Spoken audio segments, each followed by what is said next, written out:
Okay. You can have your sound on because I need it. Okay. Okay. Well, Okay, I'll say hi first, so. okay. Can anybody online hear me? I'm gonna assume they can. Okay, so welcome everybody. Thank you so much for joining us here today. We're really excited for our 4 research fellows to be able to share some of their research with you. This is a project that started in 2020 with the very generous funding of NELCAB, who has, we have 3 people from NELCAB with us today. So thank you for joining us. We're so grateful to them for their support of this project from the very beginning and for really helping launch it and get it started. So thank you, and we're glad that you can be with us today. We also received some very generous funding from the Ford Foundation, which helped us this summer to be able to send 5 of our research fellows out. One just recently got a job and can't be with us today, but we're excited to have 4 of them here sharing their research. We are working this weekend to get everything uploaded to our website, and by next week, all of the fruits of their research will be available. So they'll be sharing a little bit about their research with organizations in Los Angeles, Telugu, and CPLC in Phoenix today. So before they get started, Dr. Jerry Pollo is going to give us just a very brief overview of the project, and then the 4 students will take it away. And then we have about half an hour at the end for questions. So thank you. Well, thanks for being here, everyone. This is in some ways our coming out party. We've been very secretly working for a couple of years, and this is our first really presentation, public presentation about the work that we've been doing. So thanks for being here and showing your support. This project really begins because of NALCAB, National Association of Latino Asset Builders, Community Asset Builders. NALCAB represents these organizations, community development organizations from across the country. It's a sort of an umbrella association and has been working since around 2003 as this umbrella organization. And one of the things that we learned as we learned more about NALCAB is that we know very little about it. We know very little about the history of NALCAB, which we're going to learn more about. And also of all the organizations. How many organizations? 100 and something organizations across the country. Yeah, across the country. And as we got into it, we learned that this all started in the mid-1960s with just a handful of organizations. Money from Ford Foundation back at that time. We reminded them and said, well, here we are all these years later, give us some more money. So they gave us a little bit of money to do the historical part of it. We think this is important as part of Mexican-American, Latino history in general. But we also think it's important for the broader public to understand the community development in Latino communities. And it's also important, we think, for the professionals themselves who are working in these organizations. My guess is that people working in all of these Latino organizations don't really know much about the history itself. And that's generally true with anything, right? You go out and do your work, and years pass, and years pass, and years pass, new generations. But then you look back and you say, where did we come from? In a sense, I'm writing a book on the history of St. Mary's, and we have the same problem here today. We look back at St. Mary's, we don't really know the history. So this is what we're up to. We want to do a web page that will inform the world, if you will, about this whole movement of Latino community development, which has been so important and so unknown, essentially. So thank you for coming, and I think you're going to enjoy these presentations, and hopefully this is just really the beginning of the work that we're going to be doing. Thanks so much.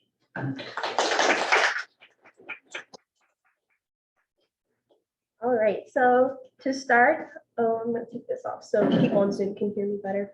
Hi, my name is Ashton Jeffers. I worked on the East Los Angeles Community Union this past summer and spring, along with my other fellow research assistant, Carly Bagley. And for the summer, I decided to focus on Telecu's participation in the arts and cultural heritage within East LA. So I'll be showing this through another application called Story Maps, which kind of takes you through sort of like a website format narrative of my topic. And let's see if I can share this. I think y'all can see that. Oh, like this? Cool. All right. So I worked on inspiring the arts and culture through community development for Telecu. And this is just kind of the outline of our story map. So first, I really wanted to emphasize that community development corporations can be seen as cultural hotspots as much as they can be seen as economic development hubs. So for over 50 years, Telecu has served the Los Angeles community and other communities beyond that area by providing resources and tools for individuals that would like to empower themselves, especially in business and other areas within the community. So for this, I'm going to kind of take you through some of the examples that we saw during our research trip in Los Angeles. And we were seeing different parts of East LA that had been impacted by Telecu in some form or fashion. One of these ways that we can see that they've been participating is through, through murals and community murals. This one right here is by Norma Montoya. It is also titled Innocence. It is outside of the Estrada Courts, which is a housing project that was developed by Telecu in partnership with them too. And lots of these buildings you'll see kind of throughout the presentation as well. And so I wanted to also emphasize the leaders in Telecu that help kind of promote Chicano art and culture in Los Angeles, especially highlighting the murals that they wanted to catalog through their research group, as well as the legacy of the Goa's Art Studios and Gallery, and through, of course, the guidance of their leaders, such as David Lizarraga, John Echeveste, Joe L. Gonzalez, and also many, many more that have served with this project and with the community research group. So of course, we need to start in the late 1960s when Telecu was first founded, and the goals of the organization were to incorporate the East Los Angeles area by securing funds to create programs and also supportive housing, job development, and renovation and creation of public spaces in East Los Angeles. So also fun thing about this application is that along with the text and the images, once this will be put up on our website, you can actually zoom into these images by clicking on them. This is in the draft state right now, so it would be kind of wonky if I clicked on it now, but we found a lot of these resources in the California State University archive, especially in the Los Angeles area. And they had lots of detailed maps that Telecu had collected over the years to kind of understand the geography of the greater East Los Angeles area and what communities they were looking to serve and kind of support. So we have these different projects and programs that Telecu developed over the years since their inception that help promote Chicano art especially, and also performance art in the East Los Angeles area. And like I mentioned earlier, I have kind of maps to side along with the content of this story map, which kind of shows the different areas where Telecu worked and operated. So right here we have their Telecu Industries, which is, this was actually where the community, the community research group was in a separate building off of East Cesar Chavez Avenue. And it was a wholly owned subsidiary of Telecu, and it emerged from groups that were committed to planning and development within East LA. And a lot of these were focused on housing and other like community development input from the Los Angeles community members themselves. And they had lots of creative programs and initiatives that I will also talk about in the next section. And what I also found really interesting is that they had these cultural heritage surveys that also accounted for buildings in the East Los Angeles area that the community was really proud of and wanted to keep. And so Teleku kind of kept this in mind as they were looking to develop other housing projects and also like create affordable housing areas within the Los Angeles community. And so right here, this example is of the Golden Gate Theater or Vega building, and they would go out into the community and they would have other members with Teleku or just community members that wanted to participate with the research group. And they would take these surveys that they would outline and create like templates for people to go to these different areas and fill out the descriptions of these buildings. They could be historic, they could be residential, commercial. It really depended where they were in East LA. And so they would also take pictures, and I included these pictures of the Golden Gate Theater because as of today, when we visited, the Golden Gate Theater is no longer a movie theater, but it is I think a hospice building now, but you can still see the remains of how it used to be a theater and also served as a commercial building. So a lot of these are really important because it kind of reminded us in these times that these surveys were collected, what was important to the community and what was Teleku hoping to preserve and to really honor and kind of work with the community instead of trying to work for the community with development. And they conducted about over 100 surveys for these buildings. And not only did they focus on buildings in different areas in Los Angeles, but they also did surveys similar to the cultural heritage surveys of the murals and art around East LA. And this was in part with the Goaz Art Studios. It was founded by Joe L. Gonzalez and kind of worked to support local Chicano art. So this type of survey was a similar format and used a similar template, but they would go to these different buildings that the murals were painted on, and they're a little hard to see, I do apologize, where they would kind of describe the location these murals were in. They would sometimes provide pictures, but not all the time.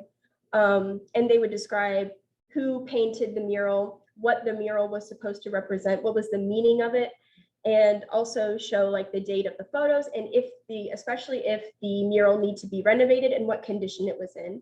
So it was part of these art studios to kind of care and upkeep these murals that were so important to the Los Angeles community and what it represented for their cultural heritage and their passions. So, and then also, I don't have an image of the Goaz Art Studios and Gallery itself because it is no longer in operation as of today, but this was a very big hub for a lot of Chicano artists. In an interview that I conducted with John Echeveste, who was a former member of Teleku and served as their director of communications, he described that it was a sort of a smaller building, but lots of Chicano artists, especially in the Los Angeles area, came in and out, such as Carlos Almarez, a guy named Magoo, and also Judy Vaca, who had come in and out of Goaz Art Studios and participated in creating that cultural heritage and tying that connection with Teleku. And especially Joe L. Gonzalez was the creator of the Pride of Our Heritage mural that stands outside the building. It was in the beginning of the story map. And it's no longer in operation, but also the legacy that it left behind in encouraging Chicano art and promoting these artists that needed a space to practice their craft and encourage them to continue their work in the East LA area. And my research partner will talk about more about this later, but Tamayo is also another venture of the Chicano art and of course performance art and connecting that cultural heritage to the East LA area. I also wanted to point out that this image right here is currently in Tamayo today, and it represents where the walkouts were planned, and also is a coffee house and meeting house for the Brown Berets in East LA. So we'll talk about more about that in our next presentation, but it was really important, and it still is a really important point in East LA today, and you can visit it too. Another program, which is a little different, that doesn't specifically focus on physical art, but also about performance art was Domingos Alegres, which means happy Sundays. And it was concerts that were put on regular or pretty frequently within East LA in Belvedere Park. And it included different performances such as singing, magicians, ballet folclorio, mariachi, and they had their fair share of really important hosts that would come and announce the different acts, such as Maria Elena Salinas, who is now with Univision Network, and the Mexican singer Anacani that was, I'm blanking right now, but she was on a talk show for a while. Was she on Lawrence Welk? Yes, she was on Lawrence Welk. Thank you. Sorry. But yeah.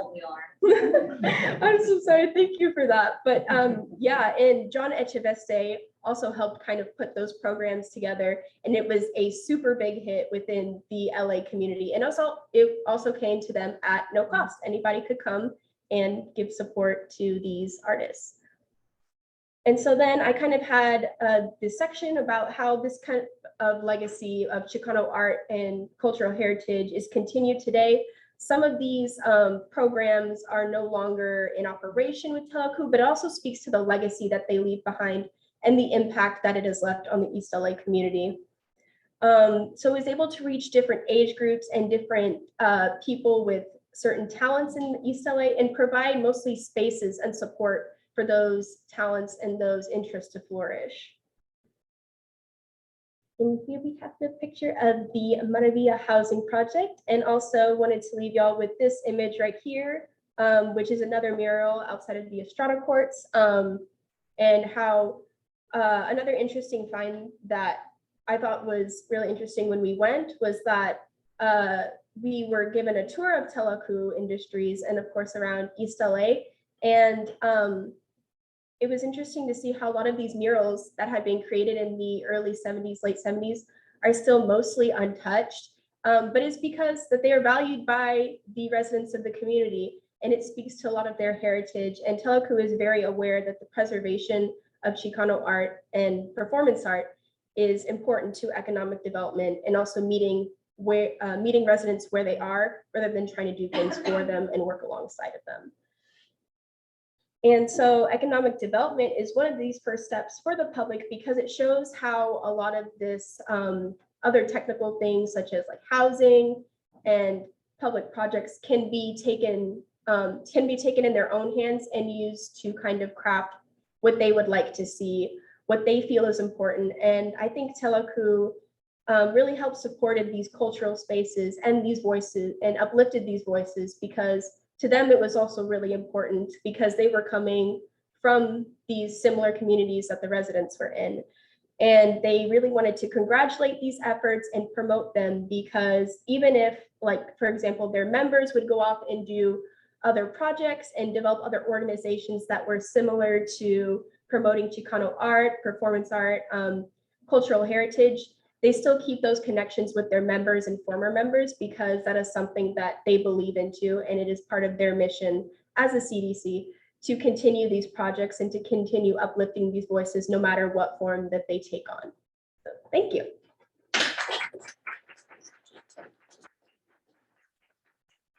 Before you finish, you want to take 2 minutes and just talk a little bit about the experience of being able to visit and what you are sharing in the surroundings, and then take it down.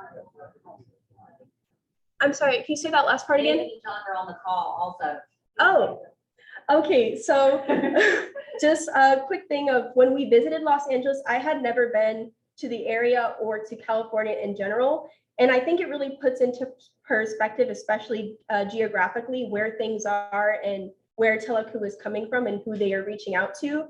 Because I realized that Los Angeles was a big city, but I didn't realize like the scope of it kind of goes like this and not exactly like this around one center.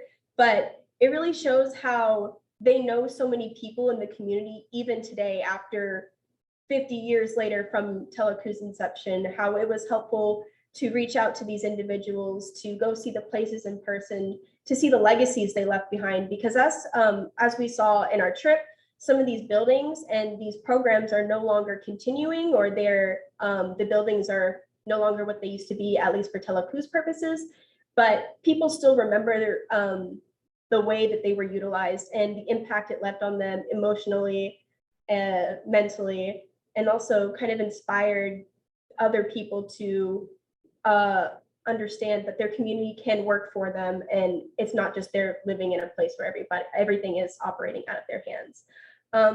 And also, I just really appreciated being able to meet with representatives of Teleku in the area, because they were so gracious and also very welcoming to guests, especially people that are not from the area, and kind of sharing that heritage that they don't, that a lot of people don't necessarily know about, but they are very humble in talking about their origins. And it was very impactful to kind of see that in person, because a lot of this stuff is not cataloged online, or you can't get that same experience up through a screen. Yes. So. Awesome. Thank you. Nice.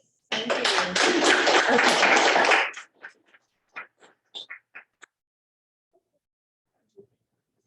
Watch the cords. How are you introduce yourself? Oh, hello. My name is Carly Bagley. I am a master's student in the public history program here at St. Mary's University. I'm from Utah, so this is my first time in Texas, which is really exciting. And I've really appreciated this work that we've been able to do to talk about Teleku and the greater NALCAB mission of these community development corporations. As Ashton mentioned, I am going to talk a little bit more about Tamayo, which is a restaurant that was, it was a building first that was acquired by Teleku Industries, and then converted into a restaurant, and it is still here today. And I want to talk about a little bit the history of this restaurant and kind of its impacts on the East LA community. I just realized my mask is on, so it's probably hard to hear me. So here's the front of Tamayo restaurant. As you can see from this map, oh wait, going back, sorry. There is this intersection of Olympic Boulevard, and then it doesn't show this, but the other street crossing through it is Atlantic Boulevard. And you can see where Tamayo restaurant is, and it's right next to, across the street from Teleku. So you can see these Teleku Community Capital. I mean, it doesn't point out Teleku Industries right there, but it's right next to each other. And so that's kind of important to understand the context of that. This building was is near Teleku today, and when it was first acquired in the 1980s. But the story behind it is David Lisavaga, he's here on this call, so hopefully I don't butcher his own story. But he shared with us that he was in an office, which is down the street from this. So it wasn't in the current building that's here, and we'll see a picture later. But he saw that there's this equipment around this beautiful Spanish style building. And I thought it was really interesting when he talked about the building that it had a sort of history and almost mysticism to it, almost mystery to it, because it was this beautiful structure in the East LA community. And he told us that he would ride his bike past it. And he saw that there was work equipment around it. So going down to see what was going to happen, and he talked to some of the people there, and they said that it was going to get torn down because it was in a commercial area, and it wasn't being put to commercial use. And so they got to talking and decided that they would acquire this property and do something good with it in the community. He said that they already had offices, but they really wanted to invest in it and make it a restaurant to celebrate the East LA community and make it kind of a nice gathering space where people could come together and have events and things like that. So they acquired it in the 1980s. This is another view of it. This is the entrance that you take as you go in. As I said, it's a beautiful Spanish style building. But when they acquired it, it was in some disrepair. And so they had a popcorn ceiling, if you remember that. They broke through that. And as you can see, it revealed these beautiful beams here in the structure. And you can see the inside of it. It's just a beautiful, gorgeous building. It was built in 1928. And as Ashton shared earlier, it also carried an important history because shortly prior and kind of leading up to the famous East LA walkouts is, you know, where the Brown Berets would gather in this area. And there was a coffee house, they called it La Piranha. And it was really important for Teleku to make sure that they preserved this history. That was kind of the number one thing, and then to let it serve their community. As part of that, it was really important to signify how great it was. It was important for them to pick out a really good name for it. And there was, you know, a competition apparently, or there was talk about, well, what should we name it? And finally, they decided they would settle on the name Tamayo. Oh, here's another beautiful picture of the building. Named after Maestro Rufino Tamayo. He was a really important, prolific artist in the 20th century. His contemporaries were the muralists, so I think Diego Rivera. And he really contributed to the movement, but also kind of pushed against it as an artist. Unlike his peers, he was a lot less focused on the Mexican Revolution as a subject, a little bit less leftist and nationalistic, but really wanted to focus on the aesthetics and beauty of Mexico. He was inspired a lot by folk art and the pre-Columbian Mexico era. And so, you know, in a way, it was interesting kind of learning about Tamayo and kind of his approach to art. He kind of paved a new path, I feel like, in the art scene. And he gained international attention for it because he was able to kind of reach a broader market of people, not market, but group of people, especially people from Europe and from America, and drew attention to the art that was happening in Mexico.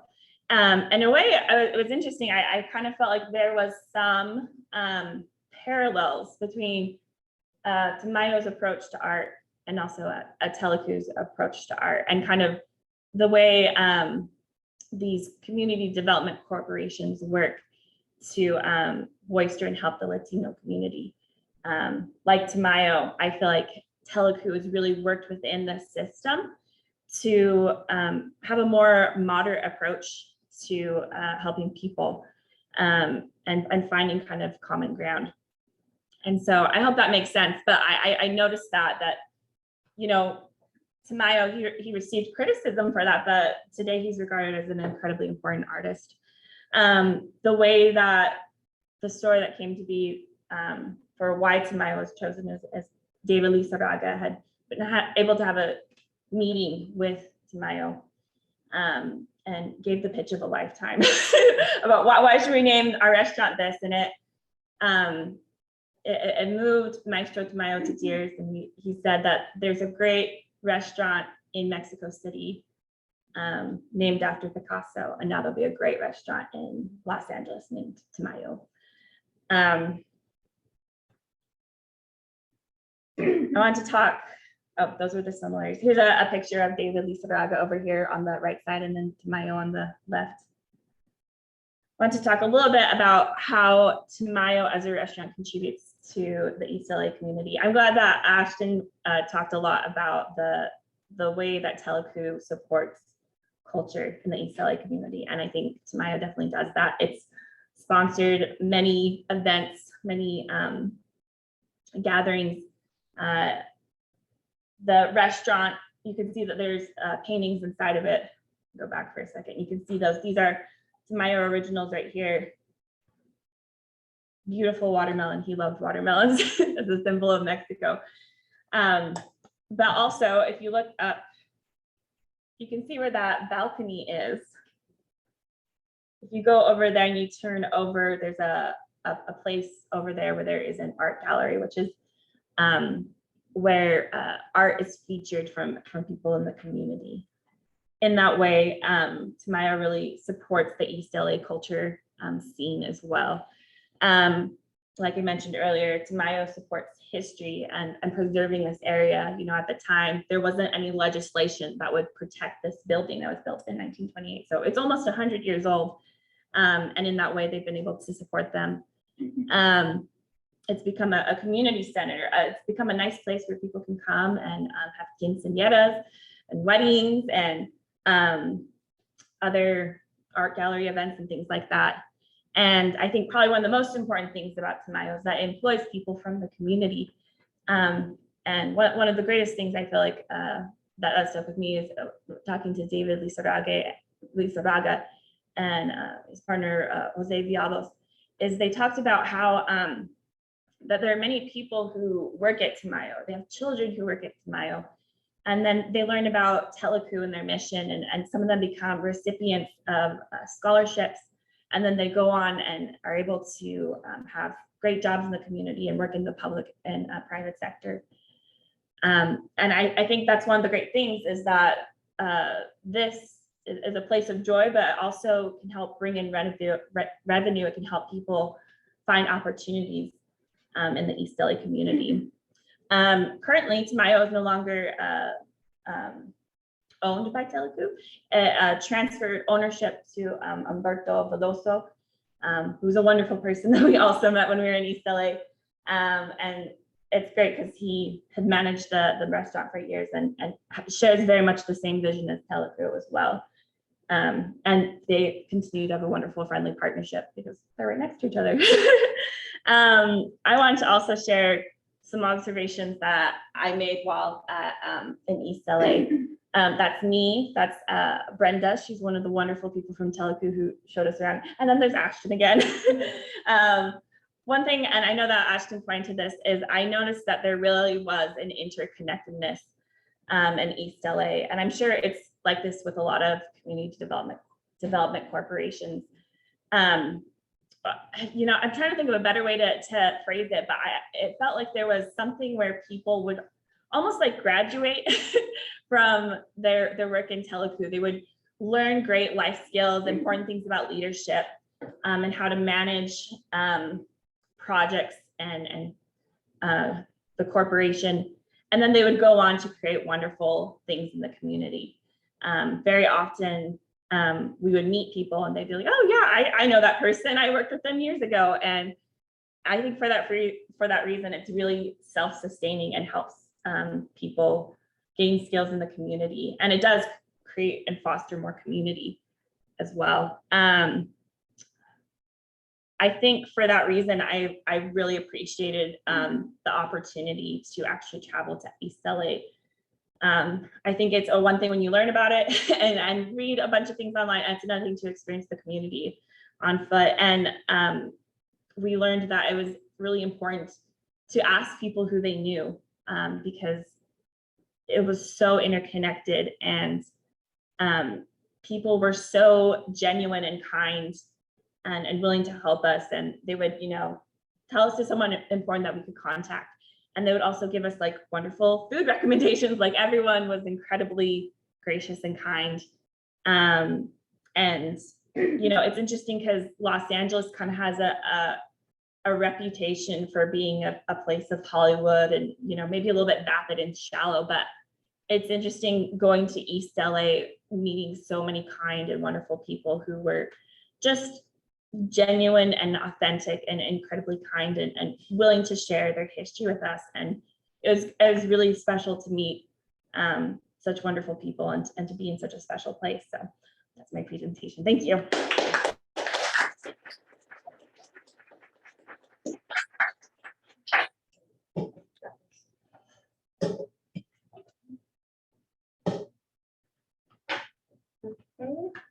Sorry, let me take off my mask. Hello, good afternoon, everybody. Hi, Dr. Van Hoy. Thank you all so much for coming. My name is Cameron Blackman, and this is my presentation, The Heart of the Community, How Religion Impacts Community Development. So I just want to go over the project. I have been working on this since January, and I just started researching Chicanos por la Causa that's in Phoenix, Arizona.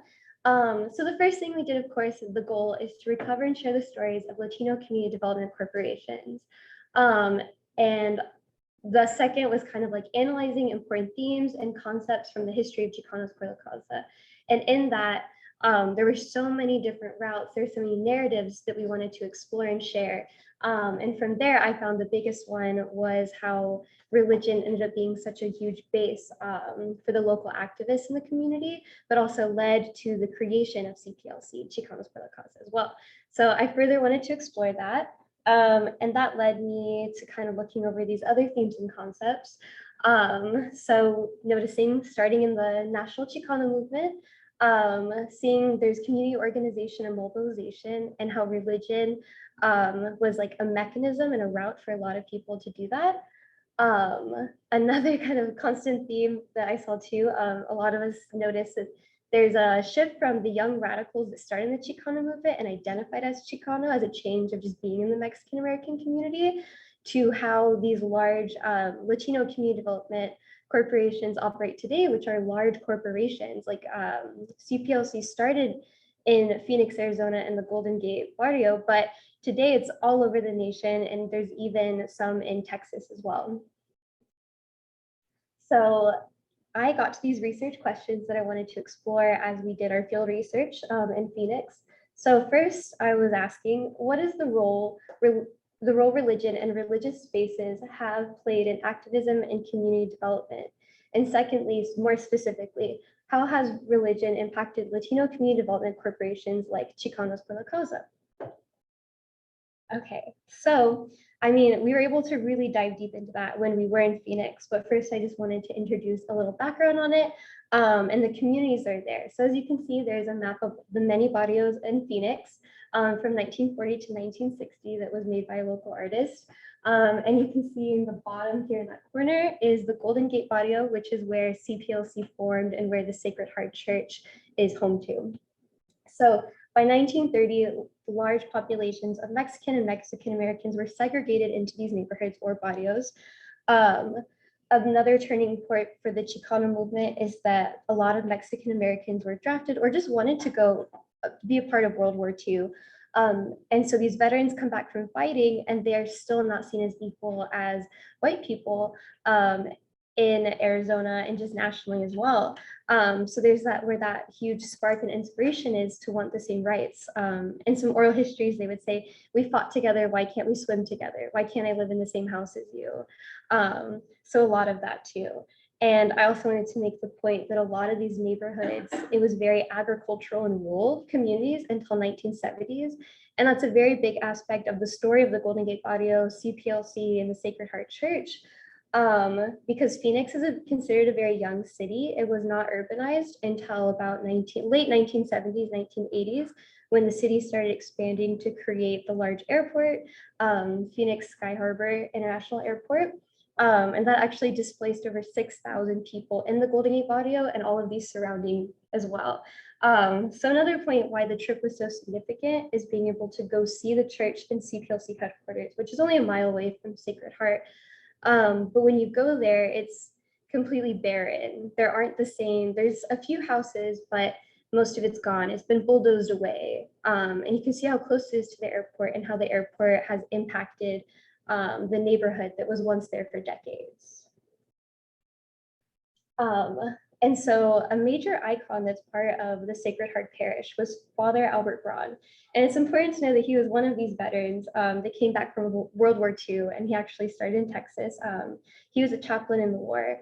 And so he comes to the Golden Gate Barrio, and he sees that there are all of these communities, low income, they have to walk miles to just attend church. There isn't a church, it just isn't in their corner. It's a lot of effort. So he starts, this is actually an image here, he starts practicing outside, holding mass and everything. And he gets a small loan from the bishop to build a church that can serve the needs of the community spiritually. But he also looks at the economic and social needs too. He wants to build a school that can help with development. He provides a place where people can get food to help with food insecurity. So they build the church, and actually a lot of the community helps. They even bring bricks from their own home to build the Sacred Heart Parish too. And so this is developing decades of families that have lived there, like their parents helped build that church. And as kids, they've got their first communion there and they went to school there. So it really builds a space of developing more of that community that was a little more separate, going to different churches. Now they have a focal point to really cultivate, see each other. And that all starts from going to church together. So I want to talk about the impact of Sacred Heart. So like I said, Sacred Heart becomes a space to cultivate and organize the community, both spiritually, but also socially and economically, and end up politically as well. We see that they're getting food, clothes, to meet their everyday needs. The youth are starting to receive education and programming. And during this Chicano movement, where everyone is starting to organize, a lot of people use this focal community point to meet at the Sacred Heart Church.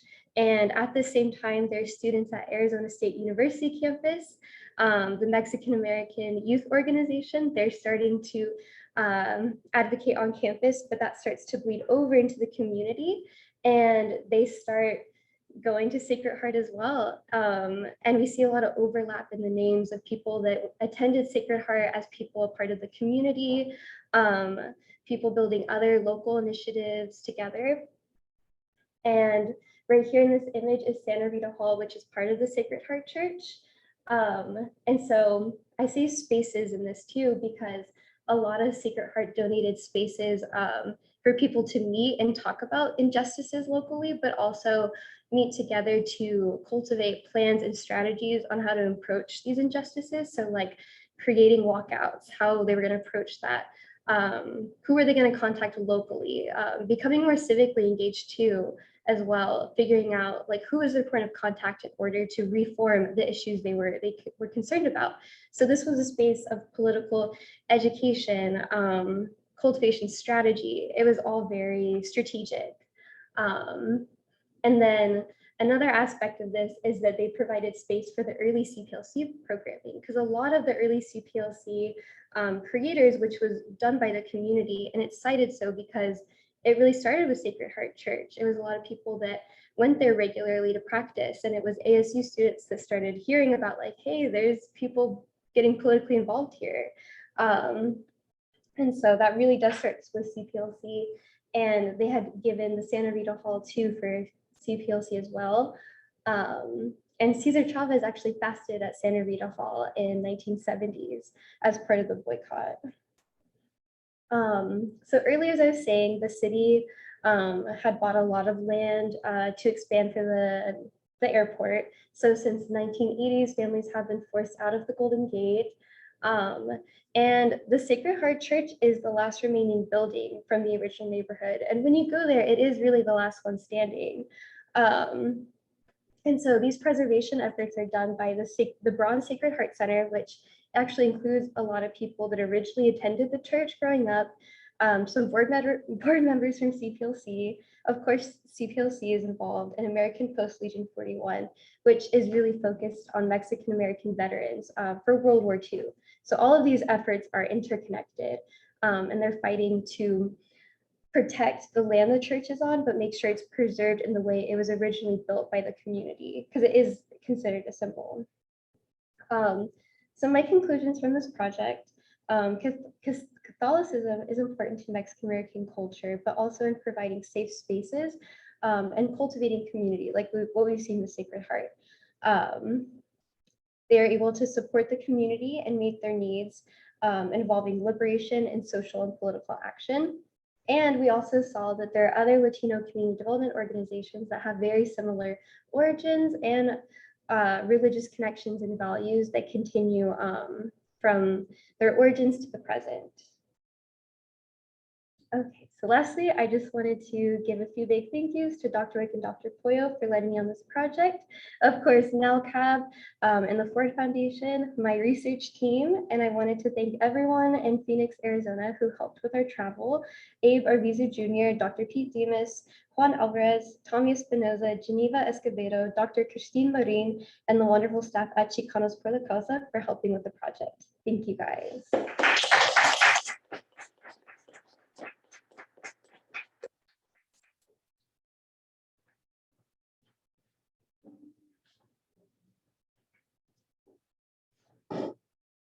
Okay, let me take my mask off. Greetings, everybody. My name is Christopher Holman, and for this project, in my participation as a research fellow, I decided to delve into the very important theme of education and Mexican-American education. So the title of my project, or at least the working title, is Champions of La Causa, Arizona Mexicans and Educational Activism from 1925 to 1978. So like Cameron, I began with a couple of research questions. My first research question was, what types of discrimination and segregation did Arizona Mexicans face in the public education system in the 20th century? And then my second question was, what methods did they use to combat discrimination and segregation? And how did these methods differ from generation to generation? So what I found in relation to the first question is that the way in which they were segregated against changed as the political and social reality of the United States and Arizona changed in the 20th century. What I found in regard to the second question was that based on what generation they may have been a part of, they might have used methods that were more politically acceptable, more working within the system. And then another generation is going to come along and use more radical methods, more on the street, we're in your face, we want results now, now, now type methods.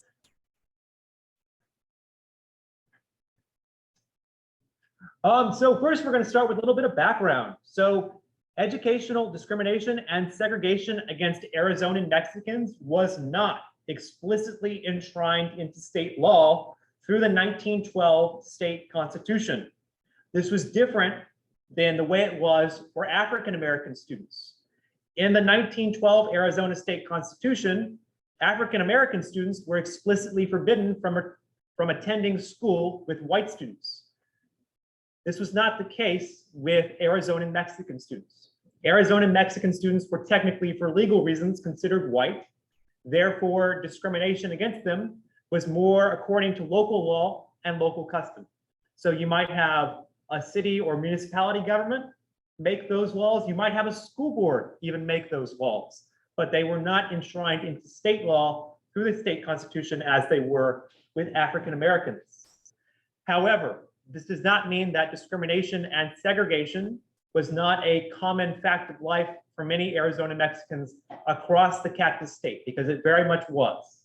I found in one of my secondary sources that nearly 85% of Arizona Mexican students were attending a segregated school.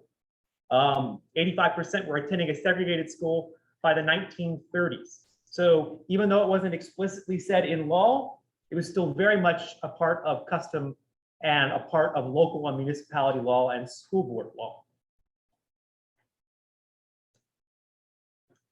All right, so what form did this discrimination and segregation take in a world before two very important court cases, one of which is really relative to Arizona, the other of which, of course, is a nationally known case. And I actually got the chance to teach about this case when I did my student teaching last semester. So prior to Gonzalez v. Shealy and Brown v. Board, many Mexican school children attended their own Mexican schools, separate from Anglo children. These schools were of a distinctly inferior quality to Anglo schools. They lacked access to basic resources. They were chronically overcrowded. I read about some schools that had 60 students to one class for one teacher. I managed up to 27 kids, and that was a lot. So imagine doubling that amount for one teacher. Also, the buildings were oftentimes very shoddy buildings, right? Not nearly as high quality as some of the Anglo schools that were built. And in the era before Gonzalez v. Shealy and before Brown v. Board, this segregation was couched and justified explicitly in racial terms. Why did they segregate them into their separate schools? Because they're an inferior race and we don't want them to mix with our Anglo children. That's as simple as it got, right? In one of my other secondary sources, I listened to a superintendent who explained it very simply. We segregate for the same reasons that the whites do in the South, because Mexicans are of an inferior race. It is just that simple. So, but this was in the era before these two very important court cases. And this picture here is the 8th Street Mexican School in Tempe, Arizona. This is where a lot of Arizona Mexicans living in Tempe at the time sent their kids to school, and is actually going to be the subject of one of our first big desegregation court cases, or challenging segregation court cases in the mid-1920s that I'm going to talk about coming up. So challenges to education segregation in the courts. So the first challenge to education segregation in the courts was in 1925 in the court case of Romo v. Laird. So basically Romo had, I think, 4 children, and they attended the 8th Street Mexican School that you guys saw on the last slide. And he decided, you know, my kids are getting a inferior education.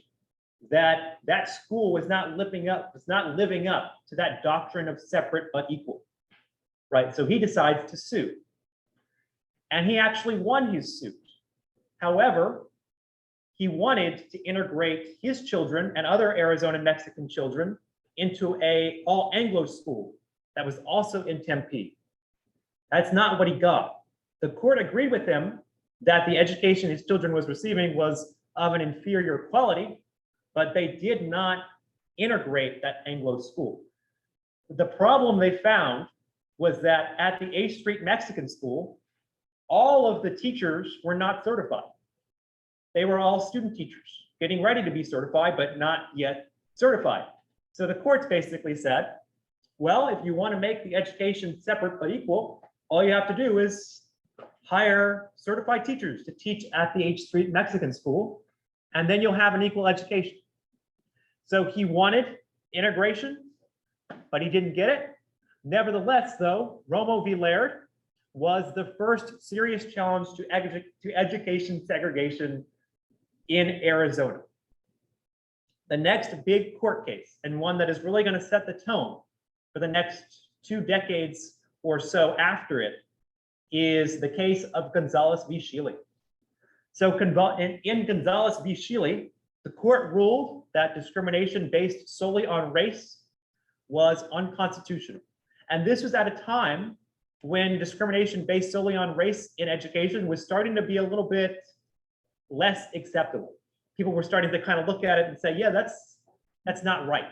We were still a long way off from the civil rights movement and from the Civil Rights Act and the Voting Rights Act, but people were starting to look at it and say, you know, that's doing it explicitly for racial reasons is no longer as acceptable as it had been in the decades before. However, Gonzalez v. Shealy said you can't discriminate based on race, but you can do it for reasons of language. You can do it for reasons of educational deficiencies. So the Arizona public education system said, well, okay, all the Mexican school children, they need to learn to speak English. They can't keep up with their Anglo peers. And so we're not going to segregate them based on race. We're going to say they need to learn English. They need to be in a classroom with their slower peers because they can't keep up with the Anglo kids.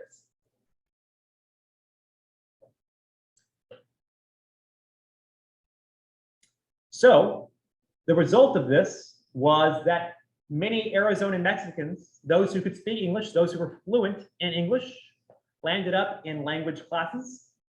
Those who had straight A's, great students, excellent students, landed up in slower classes for slower students. They landed up in groups with students that didn't achieve nearly as highly as they did. And so the conclusion we can reach from this was that even though this discrimination, segregation was couched in terms of they need to learn English, they're slower learners, the reality was it was just a screen to continue to segregate people based on race, but they just couldn't say it out loud.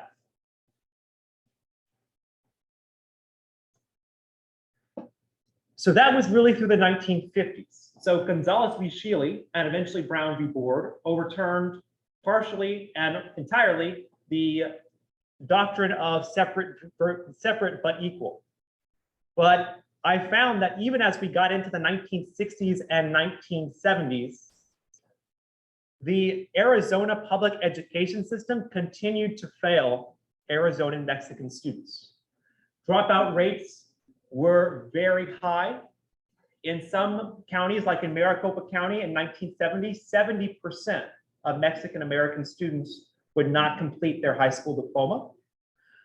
Arizona Mexicans were consistently undereducated, meaning they had fewer years of education than their Anglo peers, and they consistently received an education that was of an inferior quality to their Anglo peers. Also, something I didn't put in the slides, but is very important for the story of Phoenix Union High School, which we're going to get to in the next couple of slides, is it was very common for counselors and teachers and administrators to use curriculum tracking to get Arizona Mexican students, to get them ready for vocational pathways, to develop them not academically, not intellectually, but to develop them in terms of manual labor jobs, get them ready for the world of work, not for the world of higher education and master's degrees and all the things that would have improved their communities through the emergence of professionals and leaders of the community. So that was also a big part of the segregation and discrimination that Arizona Mexicans faced in the school system at this time. Also, very, very few Arizona Mexicans graduated from college in the 60s and 70s. Fewer than one person who made it through high school would be able to finish their college degree. So even if you were an Arizona Mexican and you graduated from high school, you received an education that was of such an inferior quality, you would have almost no chance of finishing college. And how can you develop a better community? How can you improve your community when you don't have the professions that really lead to improvement, right? Teachers, businessmen, leaders. And that brings us to the Phoenix Union High School protest and walkouts of the late 60s, 69 and 70. So this kind of feeds into that difference of methodology, right? This earlier generation had used the courts. They had gone through this acceptable pathway of going, okay, we're going to challenge this the right way. We're going to do it through the American legal system. And they were, to a certain degree, successful. Now, as we get into the late 60s and early 70s, we're going to have a new generation of Arizona Mexican Americans emerge whose goals are the same. They want access to a better education. They want to be able to improve their communities through education, but their methodologies are going to be different and their identity is going to be different. They're going to be Chicanos, not Arizona Mexicans, not Mexican Americans. They're going to take on the identity of Chicanos. So the problems at Phoenix Union. So Phoenix Union is a high school that is really located in the heart of downtown of modern day Phoenix. We saw the high school on our trip to Phoenix. Today, it is surrounded by a bunch of convention centers and stadiums and all of that downtown development, urban renewal type stuff. But in the 1950s and 60s, a lot of that was neighborhoods, poorer neighborhoods. So by the late 60s, Phoenix Union was having some serious problems. From 67 to 1970, violence between Chicano students and Black students is going to be a serious concern. But they also, at Phoenix Union, had a curriculum that for minority students prioritized tracking them into vocational jobs. I spoke to Rosie Lopez, the wife of Joe Eddie Lopez, one of the key founders of CPLC, and she later became an educator and the superintendent of state public instruction. And they told her, you're going to become a secretary. we're going to put you in secretarial classes, because that was the role that they had envisioned for her. So they also had this kind of vocational tracking going on at Phoenix Union. The dropout rate at Phoenix Union was 25%. So 25 of every 100 students at Phoenix Union that walked through the doors in the fall of 1969 or the fall of 1970 would not finish their school year. So like I said, or not like I said, but the real first kind of flashpoint for these protests and the boycott of 69 to 1970 was Black and Chicano violence.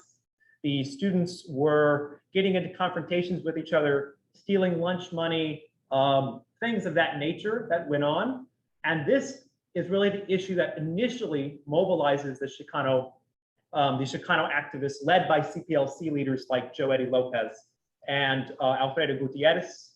But throughout my research so far, I'm not done with my final project, but throughout my research so far, I found that even in 1969 and 1970, you have people, you have leaders who are acknowledging this isn't just about violence. It's not just about the safety of our students. Yes, that's part of it. But at the core of our problems are these systemic issues. We don't have a problem with Black students. We don't have a problem with Chicano students. We have a problem with the school board. We have a problem with the way that our students are being educated. And that's why they took to the streets in September of 1969.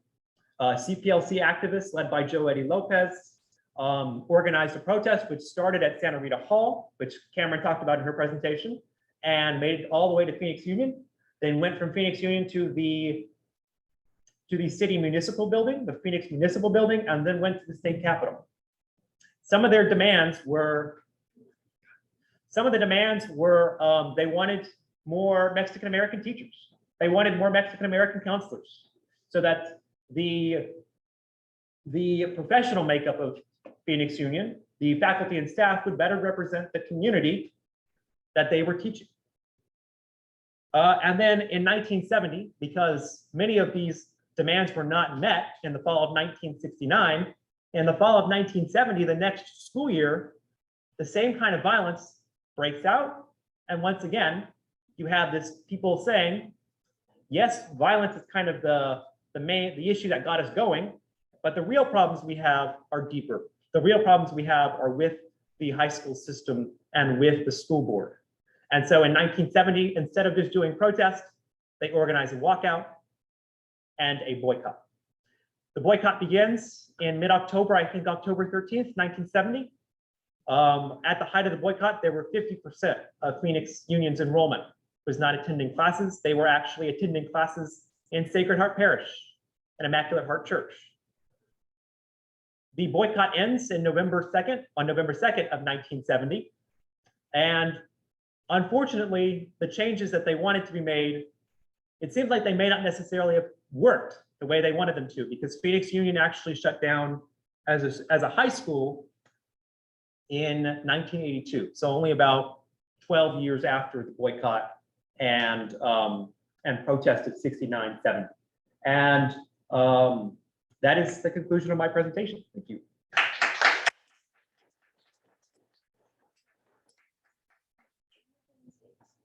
Oh, want to just like pull the chair up to the front and share. Next question. You want me to get out of We could probably just turn the screen off. how do we? Oh. Thank you. And what they didn't say is they also collected tons of archival evidence, oral histories, videos, pictures, all sorts of things while they were traveling too, so. I'd like to just also point out that one of the goals of the project is not only to recover the story, but to recover a lot of these organizations that have never really thought about preserving documents, preserving archives, to think about putting that stuff in the archival. For example, in the case of these two organizations, Telefu and Chicago La Causa, they've already done that. And they were able to access those archives to tell these stories. But there are a lot of organizations that haven't done that. So we are trying to encourage and maybe at some point even offer technical advice on how to go about doing that sort of thing. Dr. Wick, is the camera getting our colleagues, our panel, are they, or shuttle? Is the owl doing the job? What does it look like over there? I think it'll go to you as you're talking. Oh, okay. Okay, so do people have questions for them? I'd like, you told the story of the education, but how does that relate to what the Chicano Council did later on, this educational work and on the streets, if you will? How does that fit into what they do later on? So that's also part of my project. So the boycott at Phoenix Union was really the coming out party for CPLC. It was their first big event. But by the late 70s, they've developed a number of education programs that are more geared towards like GED, acquiring a GED, and programs of that nature. So educational activism was at the very core of what they did when they first started as an activist organization. And then by the time they kind of shift from a advocacy organization to a community development corporation, they have these programs that are not nearly as, on the streets, in your face type programs, but still benefit the community and the ways that they hope that their activism would, but that they did with Phoenix Union. Also, speaking from a modern perspective, they do have a lot of scholarship programs today. They run their own charter schools for economically disadvantaged students in their communities. So the education was there at the beginning. It was the first thing that they really got involved in, and it's something they still care very deeply about. There's a question on Zoom. Can you ask Dr. Roman if she wants to unmute? That's great. More room for you.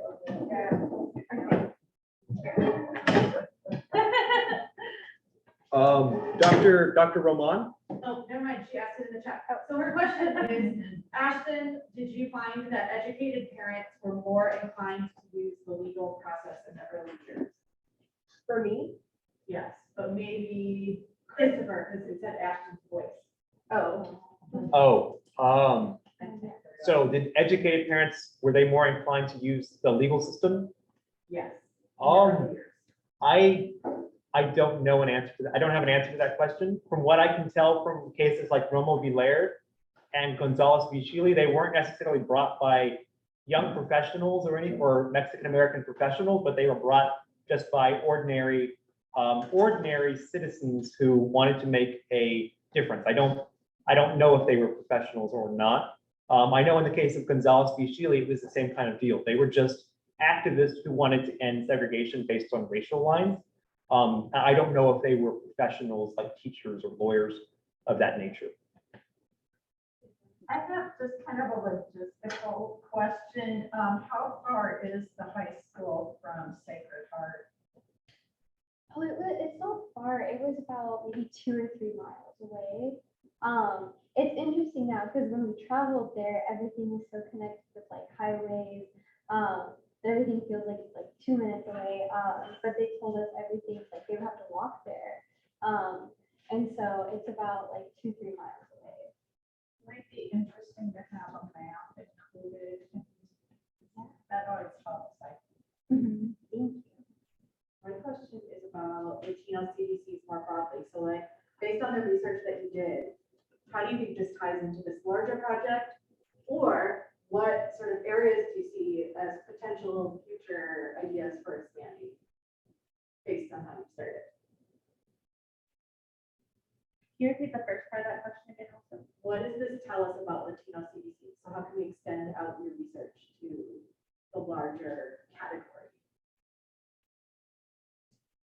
I think the first thing I can think of, and it's actually what we found a lot in the archives and just conducting oral histories, is how they intersect together. There's so many similarities, and what a lot of people told us who had been past like presidents and CEO, at least of CPLC, is that there's a lot of collaboration between the other Latino community development organizations and learning from each other, developing. I believe when I interviewed Tommy Spinoza, he mentioned that they would convene in like a state and talk about the work that they're doing and getting advice from each other. Because at the time it was such like a new concept too, and I think tackling these really difficult issues. So that collaboration aspect, but then we've also have found a lot of similarities between programming, values. So yeah, that's my answer. I think also to go with that a little bit, and maybe Ashley can speak more to this, and we kind of had a conversation about this earlier, but it's interesting how a lot of these CDCs also intersect with things like culture or health or education, you know what I mean? And I think it's important, and maybe Ashley will want to talk more about this, but it's interesting how you have to have some people who can have a vision and, you know, maybe they are an artist per se or something, and maybe that's not their field, but it's important to have people who can find a space and create a space where people can meet together and learn about art, where people can gather together and families can eat and enjoy food. Like, it's important to have people who can think about the logistical part, who can think about the business side, like how do we do this on a very practical level? And it's important to have that element in all sorts of parts of that. So I mean, like art and culture, but like also obviously, that makes sense. Yeah, so like the multifaceted nature of it all. And along with the practicality that CDCs bring while also incorporating the visions that they want to strive for, I think it's really interesting to kind of see how they have influenced change at a national level too, as well as Cameron said, collaborating with other CDCs. They also have very important roles in political climates and also at the national level too, inspiring and advising council members, state representatives, things like that, to actually connect with those leaders at the national level, the state level, to incorporate that change too. And sometimes it's successful and sometimes it's not as successful, but we've seen in our research that they're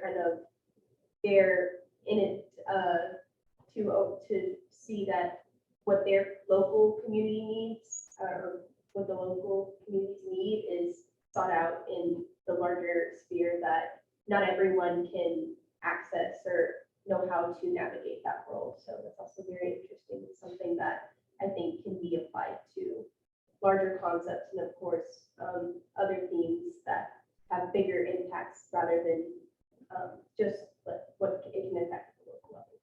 I'm going to speak for our other assistantship person, Victoria Villaseñor.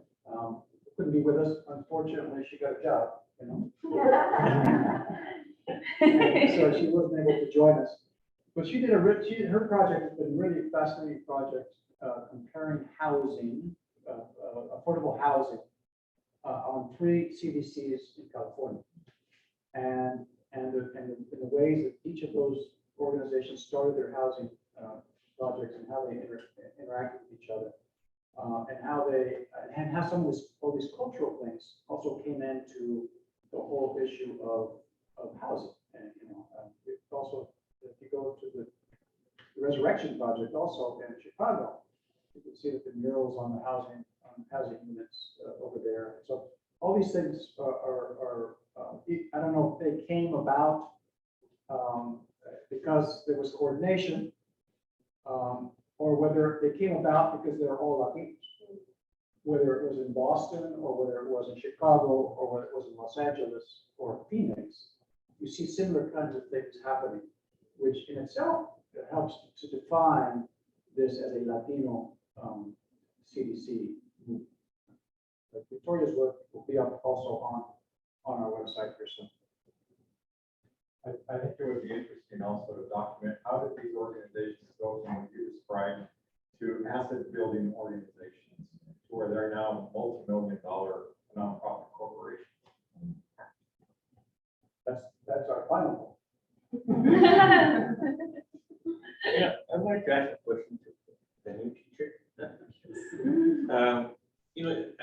your presentation, I think you put out that the dropout rates in high school and were very, very high, maybe up to 70% for Latinos, which is, I mean, probably true, right? Because it was documented.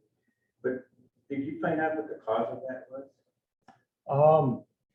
So I always understood it as the public education system not really developing, especially a curriculum that was responsive to Arizonan Mexican culture and history.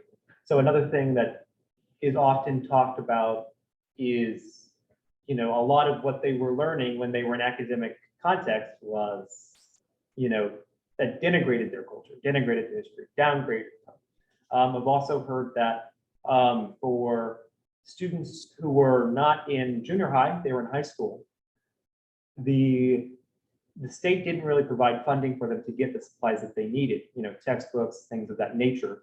So they had to kind of get that money themselves. And if you come from an economically disadvantaged background, it can be difficult to get the resources you need. And so I can't answer that question directly, but I think it had a lot to do with how the curriculum didn't really represent them and how difficult it was to really get the materials and resources they needed in order to be successful.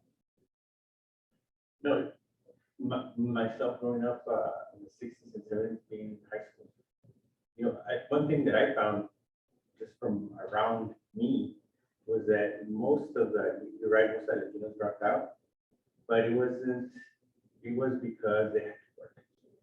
They were in poverty, they were old enough to work, they had to work, so they had to be in the system. That was the main reason that I found, at least, in my space. That makes sense. First, I love your watches. Thank you. The pearl. It's a bit of a compound question. It's for all of the presenters today. First, how did you identify the communities that you wanted to go down? Next, how did you develop your guiding questions? And then after being in the community and performing your observational research and experiencing those communities, did that shift your questions at all? Did you find other areas of focus that you thought, maybe that's a worthy area to look at more closely?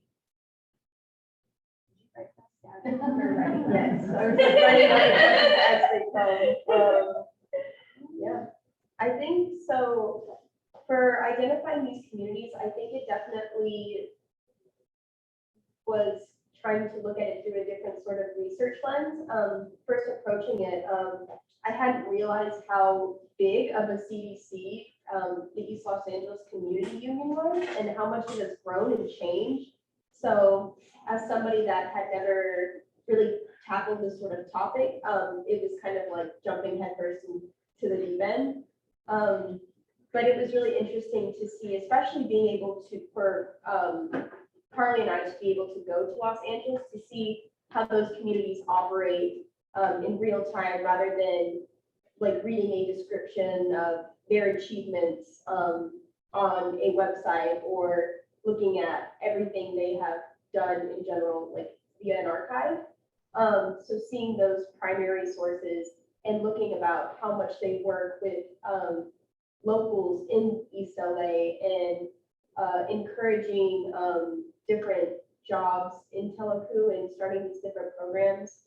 It was really interesting to see kind of if we could target the values of the CDC and we could target what they really wanted to improve in the area. It kind of spoke to how we could see why they were doing these programs and focusing on different areas in East LA, for example. And to a certain extent, it was good because they would work together. Like for Teleku, they worked a lot with the Mexican American Unity Council here in San Antonio, and they shared a lot of contacts. And Christopher highlighted this too, that CPLC would also reach out to other organizations too. But they also really understood their respective communities and wanted to share how their tactics could be applied to maybe different cities, but then they shared common values and common things of what they wanted to see change in, be it in education, housing, things like that. It just took on different avenues of change within their needs. I hope that made sense to answer your question. And I'll just add to that by saying, I think with that, it helps a lot being in a community and kind of just seeing what is available. And I know that's not a perfect answer because there are like archival silences, right? There's some things that aren't available.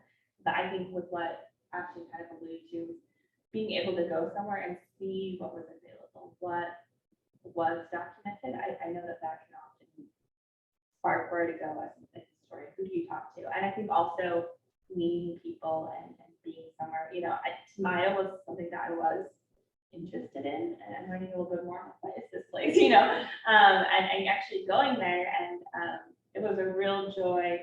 And I'd love to have some probably more follow-up interviews, but Umberto Veloso is the current owner of Mayo, and meeting him and seeing how gracious he is. And, you know, he was great. He pulled out all of these these old programs from the past. It's like, here you go. Like, I'm like, I can just take these. He's like, go. You know, and that was, I think, really helpful. And so it's interesting, like as a historian perspective, you have to acknowledge that in some ways you need to make sure that you're digging for where there are silences. And I think sometimes oral history can supplement that, but oftentimes, you know, I think going to UCLA and meeting the archivist there, or going to Cal State, those and the East LA Library was another place. Going to those places and seeing what was available, oftentimes I find guides my research and helps me understand what is available, what here is kind of almost like raw data, what are untapped primary resources that need to be seen and looked at. You know, I would also want to add that they went this summer, but we started earlier. January, we met with them, and they were doing research, and they were working on topics, and they were just motoring around, and we would just sort of brainstorm. And they each came up with their own topic. We weren't telling them what they should do. Right? We wanted them, because the best way to get product is to have them do things that are interesting to them, rather than telling them what they have to do. Right? And so I think that process, that method has been working for us really well. Yeah. And you know, I know the things I want them to do, and I push them that way. And they may do it, they may not, but that's all right too. Yeah. So, But it's also been really fun to see how the different projects come together too. And from when we meet up each week and they have a chance to talk to each other, it's really been fun to see those overlaps between teams and things that pop up in multiple places. and we don't have, we're not gonna have students who are with us forever. So we have. We try. So we have, we lump them as much as we can. But then they move on. And so so it's like every year that we have to bring new people in, we're starting from scratch, and, you know, so it's a really interesting, I think we've got a nice little method for you. We also have a couple of teachers right now who are working on adapting some of these materials into like lesson plans and curriculum that will be up on the website too, so that teachers can teach about these.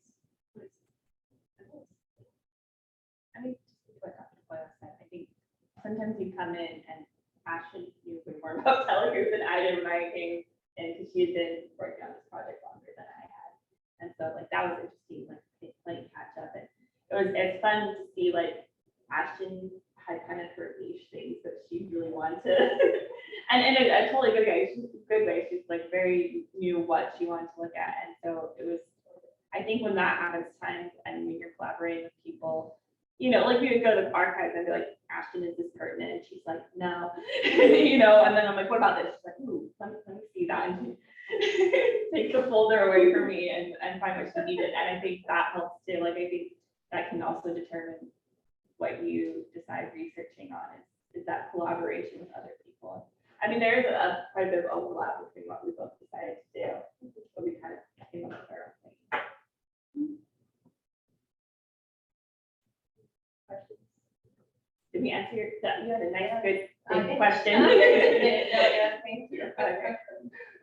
Well, I think we're to the end of our time, so can you steer closer, tell David and Dr. Beaumont, thank you for coming on the microphone? The microphone, can they hear us?